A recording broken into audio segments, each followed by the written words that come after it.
Morning to all my dear student. जैसा कि आप सभी को अभी तक हम संचरण तंत्र सर्कुलेटरी सिस्टम पढ़ा चुके हैं, तो आज आपको हम जैव प्रक्रम का उत्सर्जन तंत्र इट मीन्स कि एक्सक्रीटरी सिस्टम पढ़ाएंगे। ठीक है, तो इसमें आपको उत्सर्जन की परिभाषा सबसे पहले बताएंगे, फिर उत्सर्जन के प्रकार बताएंगे, उत्सर्जन तंत्र पढ़ाएंगे, फिर वृक्क के बारे में हम लोग पढ़ा जाएगा, वृक्क की बाह्य संरचना, आंतरिक संरचना, नेफ्रॉन की संरचना, कार्य, वृक्क एवं रुधिर अपोहन, ऐसे ही कई सारे टॉपिक इस चैप्टर में लेकर आए हैं। तो चैप्टर स्टार्ट करते हैं। उत्सर्जन, ठीक है, देखिए उत्सर्जन क्या है। शरीर में होने वाली विभिन्न उपापचयी क्रियाओं के परिणाम स्वरूप हानिकारक तथा विषाक्त अपशिष्ट पदार्थों का निर्माण होता है। ठीक है, शरीर में जो होती है उपापचयी क्रियाएं होती हैं, उसके परिणाम स्वरूप यानी उसके उत्पाद क्या होता है कि हानिकारक और विषाक्त पदार्थों क्या होता है, फॉर्मेशन होता है। इन पदार्थों को शरीर से बाहर निष्कासित करने की जैव प्रक्रिया को क्या कहते हैं, उत्सर्जन कहते हैं। ठीक है, इट मीन्स कि जब हमारे बॉडी में मेटाबॉलिक प्रोसेस में उपापचयी क्रियाएं होती हैं, तो उसमें उसके परिणाम स्वरूप क्या होता है, विषाक्त और हानिकारक पदार्थ का निर्माण होता है और उसको शरीर से बाहर निकालने की प्रक्रिया क्या कहलाती है, उत्सर्जन कहलाती है। ठीक है, नाइट्रोजनी अपशिष्ट पदार्थ जैसे क्या है, अमोनिया, यूरिया आदि जल में घुलित अवस्था में उत्सर्जन तंत्र की सहायता से शरीर के बाहर निष्कासित हो जाते हैं।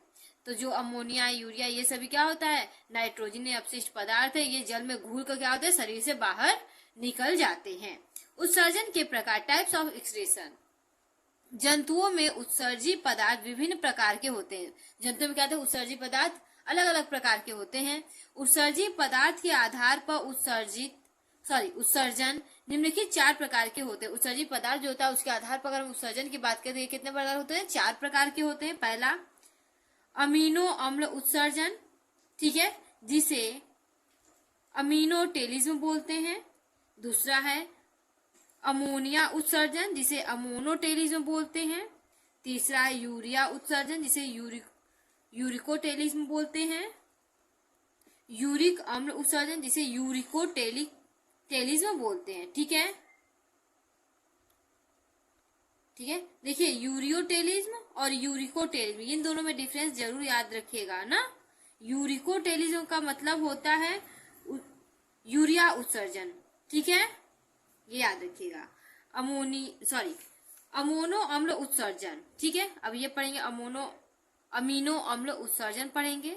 इसमें उत्सर्जी पदार्थ इसमें उत्सर्जी पदार्थ क्या होता है, अमीनो अम्ल होता है। ठीक है, अमीनो अम्ल इसमें उत्सर्जी पदार्थ है, जो कि किसमें मिलता है, सीप में, घोंघा में, इकाइनोडर्मेटा में। ठीक है, नेक्स्ट आगे बढ़ते हैं।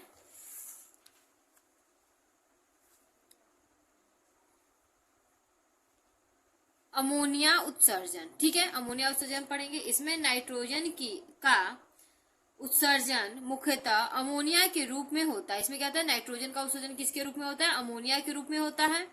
इसे जंतु जो अमोनिया उत्सर्जी कहते हैं, ऐसे जंतु को क्या कहते हैं, अमोनिया उत्सर्जी जंतु कहते हैं। उन्हें अमोनिया उत्सर्जन कहते हैं। ठीक है, जो उत्सर्जन कहते हैं उन्हें अमोनिया उत्सर्जन कहते हैं, और ये ऐसे जंतु को कहते हैं अमोनिया उत्सर्जी जंतु कहते हैं। नेक्स्ट आपका है यूरिया उत्सर्जन। इसमें देखिए पढ़ेंगे, इसमें नाइट्रोजन का उत्सर्जन मुख्यतः यूरिया के रूप में होता है। इसमें क्या होता है, नाइट्रोजन का उत्सर्जन किसके रूप में होता है, अमोनिया के रूप में होता है, जो कि इसे उत्सर्जित करने वाले जंतु यकृत में अमोनिया और कार्बन डाइऑक्साइड की अभिक्रिया के फलस्वरूप बनाते हैं। इसमें क्या होता है, जंतु क्या होते हैं, जंतु जो होते हैं वो लीवर में अमोनिया और कार्बन डाइऑक्साइड दोनों का क्या होता है, रिएक्शन होता है जंतुओं के लीवर में, और उसके फलस्वरूप क्या इसका फॉर्मेशन होता है। यूरिया उत्सर्जित करने वाले जंतु को क्या कहते हैं, यूरिया उत्सर्जी जंतु कहते हैं। ठीक है, एग्जाम्पल जैसे हो गया मनुष्य या स्तनधारी, जितने मैमल्स होते हैं जो क्या कहते हैं, बच्चे को जन्म देते हैं और दूध पिलाते हैं, उन सभी में यूरिया का उत्सर्जन होता है। ठीक है, अब यूरिक अम्ल उत्सर्जन पढ़ेंगे। इसमें नाइट्रोजन का उत्सर्जन यूरिक अम्ल के रूप में होता है। ठीक है, इसमें नाइट्रोजन का उत्सर्जन किसके रूप में होता है? यूरिक अम्ल के रूप में होता है। यूरिक अम्ल लगभग ठोस अवस्था में उत्सर्जित किया जाता है। यूरिक अम्ल जो होता है वो लगभग ठोस अवस्था में उत्सर्जित किया जाता है। यूरिक अम्ल उत्सर्जन करने वाले जंतुओं को क्या कहते हैं? यूरिक अम्ल उत्सर्जित करने वाले जंतुओं यूरिकोटेलिज्म कहते हैं। ठीक है, एग्जाम्पल की बात करें तो इसमें आते हैं बर्ड, कीट मीन्स इंसेक्ट, सरीसृप, ये सभी इसके एग्जाम्पल है। अब हम इस चैप्टर का सबसे इंपॉर्टेंट पार्ट पढ़ेंगे, मानव में उत्सर्जन तंत्र, एक्सक्रीशन इन ह्यूमन। ठीक है, मानव में उत्सर्जन अंग वृक्क होता है। मानव में अगर उत्सर्जन अंग का बात करें तो कौन सा है? वृक्क है। इनसे संबंधित अन्य सहायक उत्सर्जी अंग निम्नलिखित है। इसे सहायक अन्य उत्सर्जी अंग भी होते हैं, जैसे पहला है मूत्र वाहिनियां, जिसे क्या बोलते हैं? यूट्रस। ठीक है, फिर मूत्राशय, ठीक है, यूरिनरी ब्लैडर, फिर मूत्र मार्ग, जिसे क्या होते हैं? यूरिथ्रा। ठीक है, तो आगे हम इसके पढ़ते हैं। अब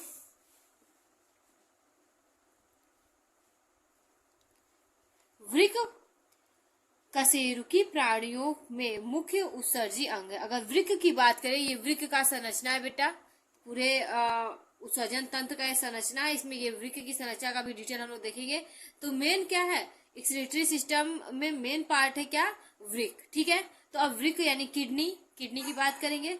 मनुष्य में एक जोड़ी वृक्क पाए जाते हैं। मनुष्य में कितना? 1 पेयर मीन्स 2 वृक्क पाए जाता है, जो उदर गुहा में डायफ्राम के नीचे कशेरुक दंड के दोनों ओर अधर सतह पर पतली पेरिटोनियम झिल्ली द्वारा लगे होती है। ठीक है, अगर हम बात करें वृक्क की तो ये क्या होता है? उदर गुहा के नीचे डायफ्राम के, देखिए डायफ्राम के ठीक उदर गुहा में डायफ्राम के ठीक नीचे, और ये कैसा? जहाँ मेरुदंड मीन्स स्पाइनल जिधर पाया था उधर की तरफ, पीछे की तरफ, दोनों अधर भाग में दोनों पार्ट में क्या होता है? पाया जाता है। और ये पेरिटोनियम झिल्ली से क्या होता है? ढका हुआ होता है। सहायता इसको प्राप्त करती है पेरिटोनियम झिल्ली। ठीक है, अब इसमें वृक्क का स्ट्रक्चर देखेंगे। ठीक है, तो वृक्क का स्ट्रक्चर का बात करें, अगर हम उत्सर्जन तंत्र की संरचना की बात करें तो ये इसकी संरचना की स्ट्रक्चर है। ठीक है, तो स्टार्ट करते हैं। सबसे पहले अगर हम बात करें तो इसमें 2 जोड़ी वृक्क होती है। ठीक है, वृक्क से लगी हुई वृक्क धमनी होती है और वृक्क शिरा होता है। ठीक है, वृक्क के ठीक ऊपर अधिवृक्क पाया जाता है। और इसकी अगर हम बात करें तो इसमें पृष्ठ महाधमनी एक पाया जाता है और एक अग्र महाशिरा। पृष्ठ महाधमनी अगर पाया जाए तो उसमें अग्र महाशिरा, देखिए ये अग्र महाशिरा है और ये क्या है? पृष्ठ महाधमनी। फिर इससे क्या होगा? एक पाइप गई रहती है आपकी किडनी से, क्या होती है? एक पाइप नीचे की ओर आई रहती है, जिसे मूत्र वाहिनी कहते हैं, और वो एक ब्लेडर के रूप में जाकर इकट्ठा होता है सारा मूत्र इस यहाँ से, तो उसे मूत्राशय कहते हैं। और फिर एक पोर के थ्रू आपकी बॉडी से बाहर निकाल दिया जाता है, उसे मूत्र मार्ग कहते हैं। तो अब स्टार्ट करते हैं वृक्क की बाह्य संरचना, एक्सटर्नल स्ट्रक्चर ऑफ किडनी। ठीक है, वृक्क सेम के बीच के आकार की कत्थई भूरे रंग लाल रंग के अंग होता है। अगर वृक्क की बात करें तो ये सेम के बीच के आकार की कत्थई भूरे लाल रंग का क्या होता है? अंग होता है। यह लगभग 10 सेंटीमीटर लंबा, अगर इसकी लंबाई की बात करें तो आप लोग के पास स्केल होगा, उसे 10 सेंटीमीटर लंबा तथा 5 से 6 सेंटीमीटर चौड़ा होता है और 2 से 5 सेंटीमीटर मोटाई होती है या होता है। इसकी मोटाई की बात करें तो 2 से 5 सेंटीमीटर होता है। पुरुष में वृक्क का भार 130 से 160 ग्राम तथा स्त्रियों में 110 से 150 ग्राम का होता है। अगर पुरुषों में बात करें तो इसका वजन 130 से 160 ग्राम का होता है, लेकिन स्त्रियों में 110 से 150 ग्राम का होता है। ठीक है, वृक्क के ऊपर अधिवृक्क मीन्स एड्रिनल ग्लैंड पाई जाती है। वृक्क के ऊपर क्या होती है? अधिवृक्क पाई जाती है। ये कैपरुमा संरचना है ना, देखिए ये अधिवृक्क, ये ठीक है एड्रिनल ग्लैंड दोनों साइड पाया जाता है। ठीक है, इसके बारे में हम लोग बाद में पढ़ेंगे एड्रिनल ग्लैंड के, लेकिन अभी हम ये जान लें कि वृक्क के ऊपर पाया जाता है। ठीक है, अब नेक्स्ट वृक्क की आंतरिक संरचना, इंटरनल स्ट्रक्चर ऑफ किडनी। ठीक है, इंटरनल स्ट्रक्चर ऑफ किडनी की बात करें तो वृक्क के भीतरी धसे हुए किनारे के मध्य में कीप के समान खोखली संरचना होती है। अगर हम बात करें तो इसके अंदर जो धसा हुआ कीप के समान खोखली संरचना क्या होती है, इसमें पाई जाती है। आप देख रहे हैं, इसमें देखिए, दिख रहा है ना, ठीक है। इसके बाद देखिए, जो रीढ़ी या पेल्विस कहलाती है, जिसे क्या कहते हैं, रीढ़ी या इंग्लिश में क्या कहते हैं, पेल्विस कहते हैं। यही भाग प्रायः सकरा होता है। सकरा मूत्र मार्ग का निर्माण करता है। यही भाग क्या कहता है, सकरा मूत्र मार्ग का क्या कहता है, फॉर्मेशन करता है। तो अब इंटरनल स्ट्रक्चर ऑफ किडनी देख लेते हैं हम लोग। देखिए, वो आपका स्ट्रक्चर बना हुआ है यहाँ। तो स्टार्ट करते, देखिए किडनी है, ठीक है, किडनी आपको दिख रही है। किडनी का सबसे बाहरी लेयर जो होता है, इसे वृक्क वल्कुट कहते हैं, या उसे इंग्लिश में कह सकते हैं किडनी कॉर्टेक्स, ठीक है। उसके बाद कीपनुमा ये संरचना दिख रही है, इसे क्या है, मेडुला पिरामिड, ठीक है, इसे इंग्लिश में भी मेडुला पिरामिड कहते हैं। फिर इन दोनों के बीच में क्या होता है, खाली जगह होती है, इसे रीनल बोलते हैं, इंग्लिश में भी रीनल बोलते हैं, ठीक है। अब हम आते हैं इसके, ये सब जगह जहां जुड़ते हैं उसे लघु क्या होते हैं, कैलिक्स बोलते हैं, ठीक है, माइनर कैलिक्स इंग्लिश में बोलते हैं। फिर ये जुड़ा है, फिर यहाँ पे क्या है, एक खाली पार्ट है जिसे क्या होता है, दीर्घ कैलिक्स, मेजर कैलिक्स जिसे बोलते हैं इंग्लिश में, ठीक है। और इसमें देखिए एक जो ये सब जगह जगह जुड़ता है उसे क्या बोलते हैं, वृक्क अंकुर, ठीक है, रीनल पेपिली, ठीक है। इसके बाद देखिए यहाँ पर एक लगा होता है आपका, ये देखेंगे तो यहाँ पर एक वाल के नुमा संरचना होती है, श्रेणी बोलते हैं, ठीक है, पेल्विस। फिर यहाँ पे उसके नीचे एक और ढका हुआ पार्ट होता है, इसे क्या बोलते हैं, हाइकुम या हाइमन भी बोलते हैं, ठीक है, हाइमन बोलते हैं इसको, ठीक है, हाइमन बोलते हैं। अब हाइमन से ठीक नीचे अगर हम आएंगे तो वहां पर क्या होती है, मूत्र मार्ग होता है, ठीक है। चलिए, आपका internal structure of kidney and external structure of kidney यहाँ पर खत्म होता है। अब हम आगे पढ़ेंगे नेफ्रॉन। नेफ्रॉन या वृक्क नलिका, नेफ्रॉन को ही वृक्क नलिका कहते हैं, ठीक है, नलिकाएं भी कहते हैं, ठीक है। नेफ्रॉन वृक्क की संरचनात्मक व क्रियात्मक इकाई होती है। अगर हम नेफ्रॉन की बात करें तो नेफ्रॉन क्या है, वृक्क की संरचनात्मक और क्रियात्मक इकाई होती है। एक वृक्क में यह संख्या में लगभग 8 से 12 लाख तक होती है। अगर एक वृक्क की बात करें तो उसमें नेफ्रॉन की संख्या 8 से कितनी होती है, 12 लाख तक होती है। नेफ्रॉन की संरचना या वृक्क नलिका, ठीक है, स्ट्रक्चर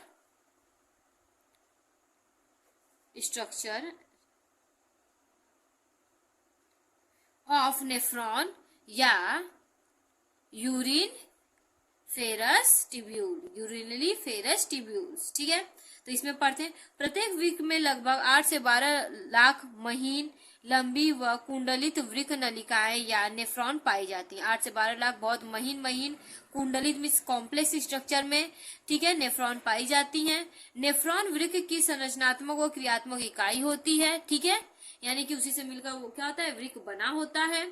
यह संयोजी ऊतक, रुधिर वाहिनियों, लसिका वाहिनियों तथा पेशीय तंतुओं में दबे एवं फंसे हुए होते हैं। अगर इनकी बात करें नेफ्रॉन्स की तो ये कहते हैं संयोजी ऊतक से, ठीक है, रुधिर वाहिनियों से, लसिका वाहिनियों से तथा पेशी तंतुओं से क्या होते हैं, बंधे हुए और फंसे हुए क्या होते हैं, स्ट्रक्चर होती है।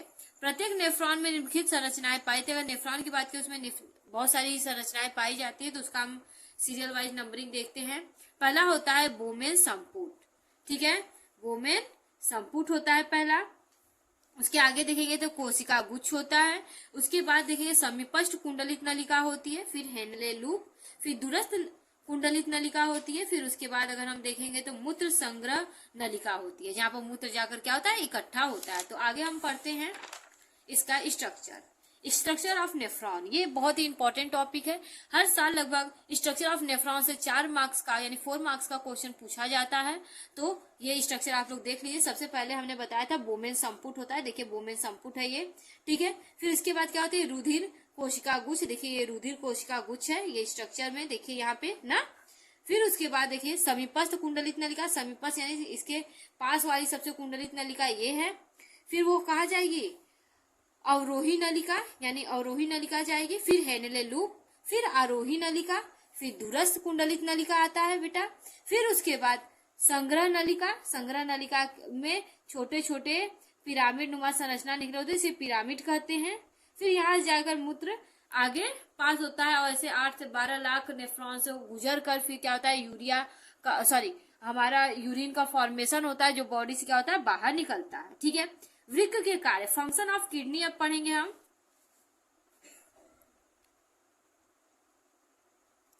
फंक्शन ऑफ किडनी, तो फंक्शन ऑफ किडनी स्टार्ट करते हैं। पहला पॉइंट देखिए, पॉइंट वाइज इसलिए लिखा जाता है कि आप अगर इसी तरह पॉइंट वाइज लिखेंगे तो इससे क्या होगा, मार्क्स अच्छा उठेगा।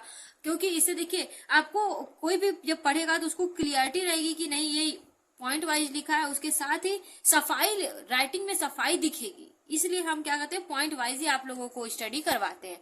आप लोग भी अगर नोट्स बनाए तो ऐसे ही लिखें, आपको बहुत बेनिफिट मिलेगा। ठीक है, तो स्टार्ट करते हैं। वृक्क यूरिया को द्रव अवस्था में शरीर से बाहर निकालने का कार्य करता है। वृक्क का सबसे बड़ा यही वर्क है कि वो क्या करता है, यूरिया को द्रव अवस्था में चेंज कर और शरीर से बाहर निकालने का कार्य करता है। ठीक है, दूसरा पॉइंट, ये रुधिर में उपस्थित अन्य विषैले तथा अपशिष्ट पदार्थों का शरीर से बाहर निष्कासित करने में भी सहायक होता है। ये जो आपके जो ब्लड है उसमें क्या है कि जितनी भी अशुद्धियां या विषाक्त पदार्थ है या अपशिष्ट पदार्थ है उसको क्या होता है, शरीर से छान कर बाहर निकालने का भी कार्य करता है। इसके बाद अगर हम बात करें तो ये रुधिर के पीएच का नियंत्रण रखता है। रुधिर का जो पीएच होता है, देखिए पीएच का आपको हम बता दे रहे हैं कि negative log of hydrogen ion concentration is called as pH. ठीक है, तो पीएच को भी क्या करता है, कंट्रोल करता है, जिससे क्या होता है, रुधिर की वांछित अम्लीयता या क्षारीयता, ठीक है, क्षारीयता क्या होती है, बनी रहती है, जिससे क्या होती है, उसकी अम्लीयता या क्षारीयता बनी होती है। आगे हम फोर्थ पॉइंट पढ़ेंगे। अब इसके बाद फोर्थ पॉइंट में देखिए, वृक्क अतिरिक्त पोषक पदार्थ का ऊतक द्रव्य में निष्कासन करते हैं, जिससे इसका संतुलन बना रहता है। वृक्क जो कहता है कि जो एक्स्ट्रा पोषक पदार्थ है उसको भी क्या करते हैं, उस ऊतक द्रव्य के साथ क्या कहते हैं, मिक्स कर देते हैं, जिससे क्या होता है कि उसकी संतुलन बनी रहती है। फिर उसके बाद नेक्स्ट पॉइंट 5वां पढ़ते हैं। वृक्क शरीर की लवणों की मात्रा को संतुलित करता है। वृक्क क्या करता है, शरीर में लवणों की जो मात्रा होती है उसको क्या करता है, संतुलित करता है, जिससे शरीर रुधिर दाब में भी नियंत्रित रहता है।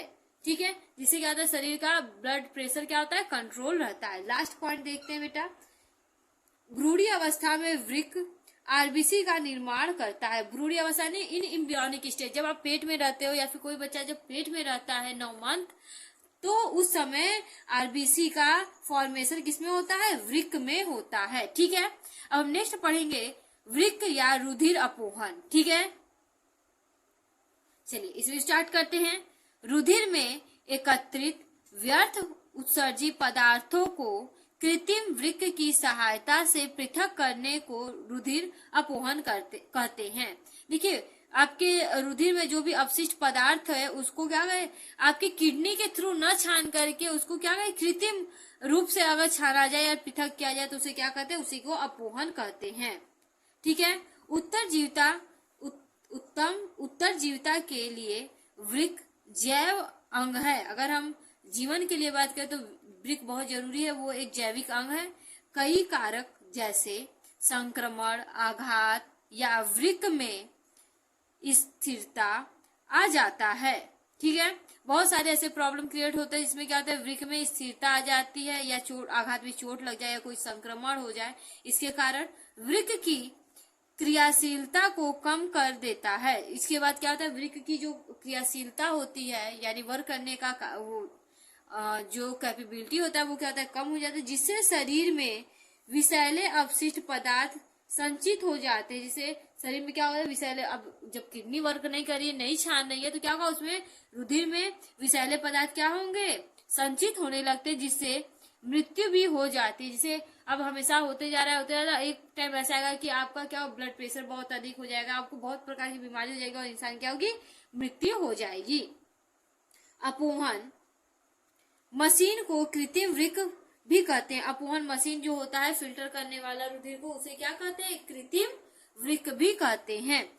कृत्रिम वृक्क में रुधिर को सेलोफेन की झिल्ली से प्रवाहित करते हैं। कृत्रिम वृक्क जो होता है उसमें क्या कहते हैं? रुधिर को सेलोफेन नाम की झिल्ली होती है, पतली पतली मेम्ब्रेन होती है, जिससे क्या कहते हैं कि प्रवाहित किया जाता है, ठीक है, नहीं गुजारा जाता है। यह झिल्ली यूरिया, यूरिक अम्ल, क्रिएटिन आदि के लिए पारगम्य होता है, किंतु प्लाज्मा प्रोटीन तथा रुधिर कणिकाओं के लिए अपारगम्य होता है। ठीक है, क्या होता है? यूरिया, यूरिक अम्ल और क्रिएटिन के लिए क्या होता है? ये पारगम्य होता है, लेकिन प्लाज्मा और प्रोटीन और रुधिर कणिकाओं के लिए क्या होता है? ये अपारगम्य की तरह कार्य करता है।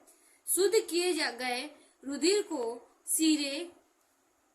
सिरे के द्वारा वापस शरीर में प्रवेश करा दिया जाता है। अब वो क्या हुआ कि वो छन गया, अब छनने के बाद फिर क्या किया जाता है कि उसको वेन के थ्रू बॉडी में फिर से चढ़ा दिया जाता है। अब आगे ये देखिए, अगर हम अपोहन मशीन की बात करें तो ऐसे कुछ वर्क उसमें होता है, ठीक है, इसमें यहाँ से ऐसे जाता है, फिर इसके आप देख लीजिएगा स्ट्रक्चर, ठीक है, अपोहन की प्रक्रिया ये पूरी प्रोसेस है। अब हम कुछ इंपॉर्टेंट नोट्स बताने जा रहे हैं। कृत्रिम वृक्क में प्राकृतिक वृक्क की भांति पुनरावशोषण, ठीक है, नहीं होता है। जो आपका कृत्रिम वृक्क जो वर्क करेगा, जितना अच्छे से वृक्क करेगा उतना अच्छे से क्या होगा कि इसमें वो वर्क नहीं होता है। प्रायः एक स्वस्थ व्यक्ति में वृक्क द्वारा प्रतिदिन 180 लीटर आरंभिक निश्चयंत, ठीक है, निस्पंदन प्राप्त होता है। यानी 180 लीटर क्या होता है पर डे, क्या होता है वो छान सकता है, लेकिन आप पर डे अब अपोहन नहीं करा सकते हो। ठीक है, अब आगे देखते हैं। एक दिन उत्सर्जित मूत्र का आयतन, एक दिन में जो उत्सर्जित मूत्र का अगर आयतन वास्तव में 1 या 2 लीटर होता है। अगर एक दिन में उत्सर्जित मूत्र का आयतन अगर देखा जाए तो वो लगभग 1 से 2 लीटर तक होता है, क्योंकि शेष निस्यंद वृक्क नलिका में पुनरावशोषित हो जाता है।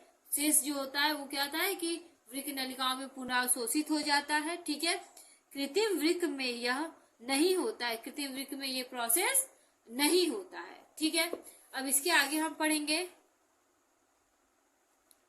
समस्थैतिकता। ठीक है, होम्योस्टैसिस, ये भी क्वेश्चन बहुत इंपॉर्टेंट है। होम्योस्टैसिस जो क्वेश्चन है बहुत इंपॉर्टेंट है। ठीक है, शरीर में अंतः वातावरण के, ठीक है, रासायनिक संगठन को स्थिर एवं संतुलित बनाए रखने की प्रक्रिया को समस्थैतिकता यानी होम्योस्टैसिस कहते हैं। जो बॉडी के अंदर का टेम्परेचर है उसको मेंटेन बनाए रखने का जो प्रोसेस होता है उसे कहते हैं होम्योस्टैसिस कहते हैं।